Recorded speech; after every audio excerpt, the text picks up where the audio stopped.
Oyez, chère communauté des ASV Vet Family, je suis ravie de vous retrouver ce mois-ci pour une chronique sur la communication et notamment j'ai à cœur de vous faire découvrir la PNL. Alors la PNL, qu'est-ce que c'est ? C'est la programmation neurolinguistique. Je vous propose quelques astuces pour améliorer la communication auprès de vos clients. Vous allez voir, il y a quelques recettes magiques qui sont intéressantes et qui vous permettront d'avoir un meilleur relationnel, une meilleure prise en charge et surtout un épanouissement au quotidien. On se retrouve tout de suite. Bonjour et bienvenue sur l'ASV Podcast, le podcast spécialement conçu pour les auxiliaires vétérinaires. Créé par Vet Family, mon réseau de cœur et animé par moi-même, Florence Benez. J'aurai le plaisir de vous accompagner lors d'émissions pour votre bien-être personnel et professionnel évidemment. Alors viens vite me retrouver pour des émissions, pour des conseils, pour des interviews, pour des trucs et astuces qui feront de ton quotidien une bulle de sérénité, de bien-être, de professionnalisme, bref, tout un cocktail pour ton plus grand bonheur. À tout de suite. Alors à vous tous qui m'écoutez chaque mois lors de podcasts, ce mois-ci, j'avais envie de vous parler de la PNL. Qu'est-ce que c'est que la PNL ? Comme je vous le disais en introduction, la PNL, c'est la programmation neurolinguistique. Au départ, l'histoire se fait entre deux psychologues. Un qui est plutôt linguiste et l'autre qui est plutôt psychologue et mathématicien. Donc vous avez John Gringer d'un côté et Richard Bandler de l'autre.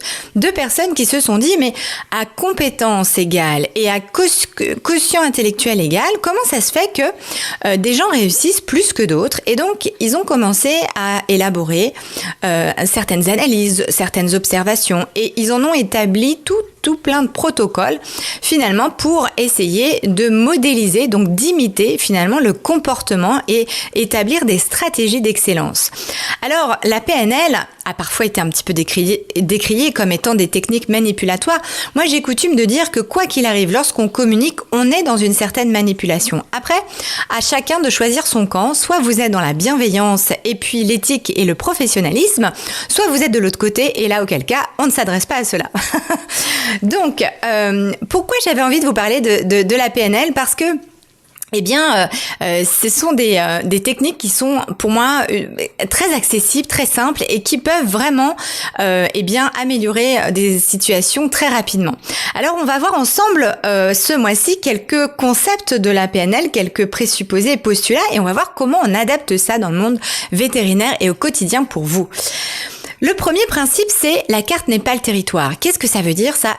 Ça veut dire que, comme je vous l'explique en formation, lorsque vous êtes face à votre client, quand bien même, pour lui, il y a un historique, il y a peut-être une histoire, vous, pour le coup, vous repartez en patte blanche. Donc, il faut pouvoir être avec une attitude complètement neutre et complètement transparente avec ce client-là. Alors, quand on passe d'un client à un autre, c'est pas toujours évident.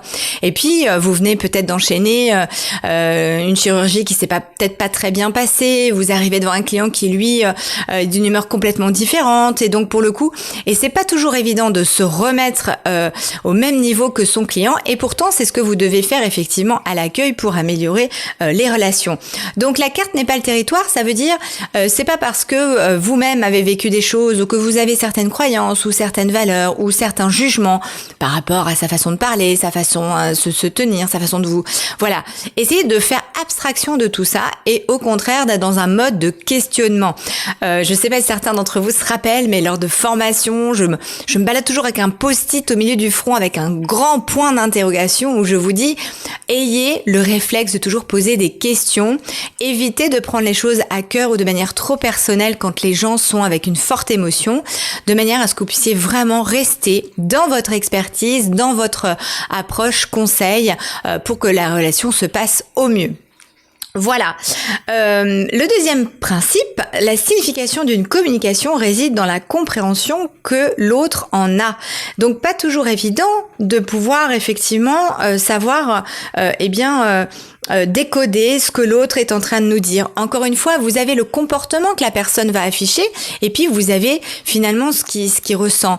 Et lorsqu'on en a parlé dans des podcasts précédents, évidemment, lorsque vous avez des gens, par exemple, qui vont être plutôt agressifs, avec une très forte colère, ayez le réflexe de vous poser la question, est-ce que c'est vraiment de l'agressivité qui ressent ou est-ce que derrière il y a une autre émotion, c'est de la peine? Enfin, essayez de vous dire, je me braque pas forcément par rapport à ce que je vois, mais j'essaye de regarder derrière le masque de la personne. Troisième postulat, c'est d'avoir à l'esprit, et c'est ce que j'adore en PNL, c'est que dans tout comportement qu'ont les gens, il y a toujours une intention positive. Alors, on peut discuter là-dessus, on n'est pas toujours d'accord, et puis il y a peut-être des choses sur lesquelles vous allez me dire « Oh non, Florence, on peut quand même pas cautionner ce genre de choses ». Certes, et ça, c'est plutôt votre système de valeurs qui va intervenir. Pour autant, dites-vous bien que lorsqu'on a un certain comportement, je sais pas, si je prends là l'exemple plutôt d'addiction, le fait de fumer, c'est parce que ce comportement-là nous apporte quelque chose de positif. Donc voilà, c'est intéressant de se dire, encore une fois là, l'idée pour vous, l'objectif c'est quoi? C'est vraiment de rester serein, bien ancré, bien aligné et capable de pouvoir interagir avec n'importe quel individu. Sauf que c'est pas si simple que ça. Et quand vous passez d'un client à un autre, quand vous êtes plutôt hypersensible, plutôt empathique, tout de suite là, les choses se compliquent un peu. En tous les cas, gardez à l'esprit que chaque comportement a une intention positive. Pour autant, vous avez le droit de pas forcément être tout le temps d'accord. Et là, c'est plutôt votre système de valeurs qui va venir interférer. Un autre principe de la PNL que j'adore également, c'est que si quelqu'un d'autre peut le faire, je peux le faire aussi. Ça, la PNL nous apprend qu'en fait, l'échec n'existe pas, il y a que des résultats. Donc à chaque fois que vous auto-flagellez, si je puis dire, sur « Oh mince, j'ai pas réussi ça, j'ai pas été aussi pointu là-dessus, j'ai pas fait… » Vous savez quoi? Dites-vous que vous avez fait du mieux que vous avez pu avec les moyens que vous aviez au moment présent.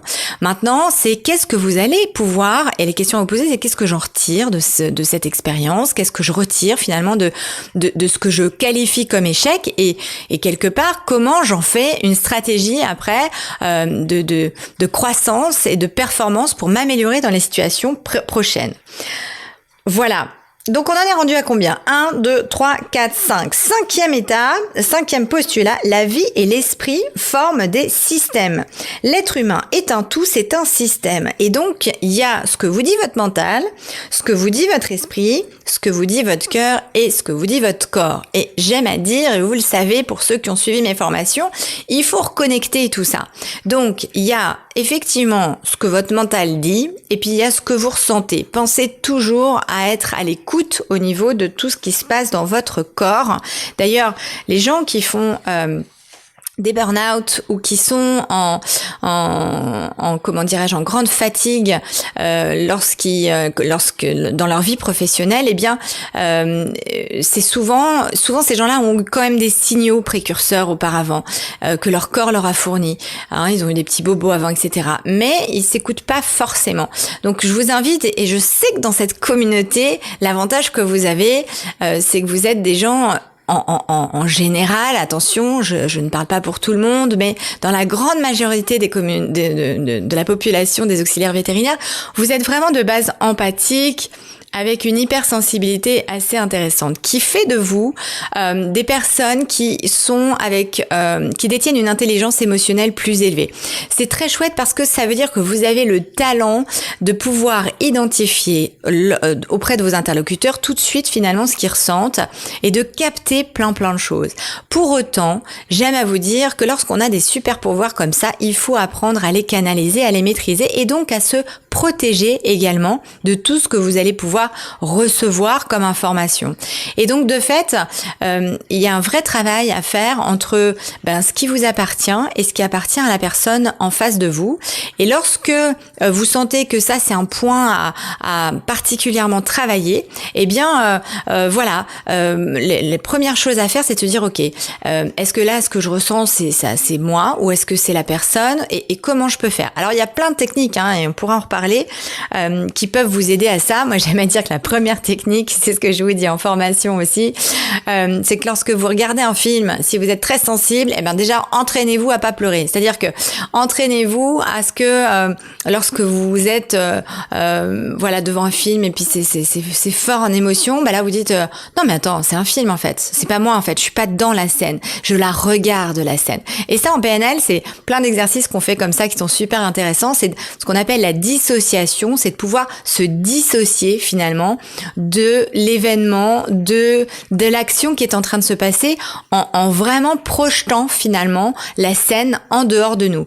Donc plus vous vous entraînez à faire ça dans votre vie personnelle avec notamment des films, plus vous allez apprendre aussi à prendre de la distance sur des choses un petit peu plus gênantes que vous avez au quotidien, parce que on reste humain, faut pas se leurrer. Il y a des jours avec, il y a des jours sans, il y a des jours où c'est facile, il y en a d'autres où c'est moins facile.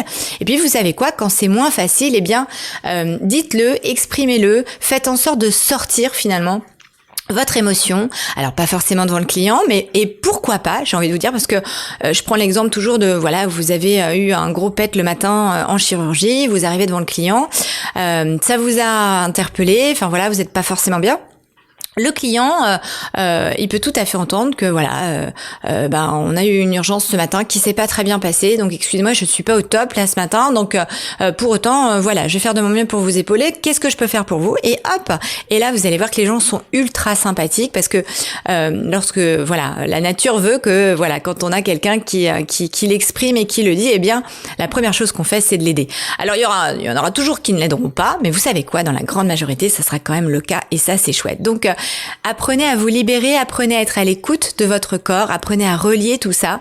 Ne soyez pas que dans le mental, mais dans le respect de ce que vous ressentez, de ce que vous avez comme signaux, pour vraiment être à votre écoute et de fait prendre soin de vous. Et qui dit prendre soin de vous dit être performant. Qui dit être performant dit être dans votre plein potentiel au niveau de votre métier.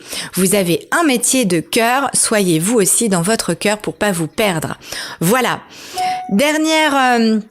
Avant-dernière chose, les gens font toujours les meilleurs choix, d'accord? Et c'est ce que je vous ai dit un petit peu tout à l'heure, donc soyez rassurés. Des fois on se trompe, des fois c'est juste, mais vous savez quoi, dans tous les cas, on fait ce qu'on peut avec les moyens qu'on a au moment présent. Donc l'idée n'est pas de ressasser les choses, mais d'avancer et de vous dire ok, la prochaine fois, comment je fais un petit peu mieux. Et enfin, dernière chose, on ne peut pas communiquer. Alors si on va plus loin dans la PNL, vous allez voir qu'il y a plein de techniques super intéressantes, mais ce qu'il y a de surtout pertinent à comprendre, c'est que on communique tout le temps. Il y a évidemment ce qu'on va dire, mais pas que. Il y a le paraverbal, donc toutes les petites intonations qu'on va pouvoir faire, notamment au téléphone, les mouvements de la tête. Et puis il y a le non-verbal, évidemment le corps. Et le corps en dit un maximum. Moi, j'adore observer l'alignement entre ce que les gens disent et la manière qu'ils ont de se tenir, de le faire au niveau de leur corps. Et vous verrez que et là-dessus, je tiens à le souligner. Je pense que dans la communauté des ASV, vraiment, c'est un de vos points forts. Donc, essayez de prendre conscience que ça, vous savez le faire. Faut juste, affiner votre conscience et vous dire, là, je suis un petit peu plus observateur et plutôt que d'écouter ce que la personne me dit, je vois comment elle agit et de fait, on va essayer de voir comment on peut mieux communiquer ensemble.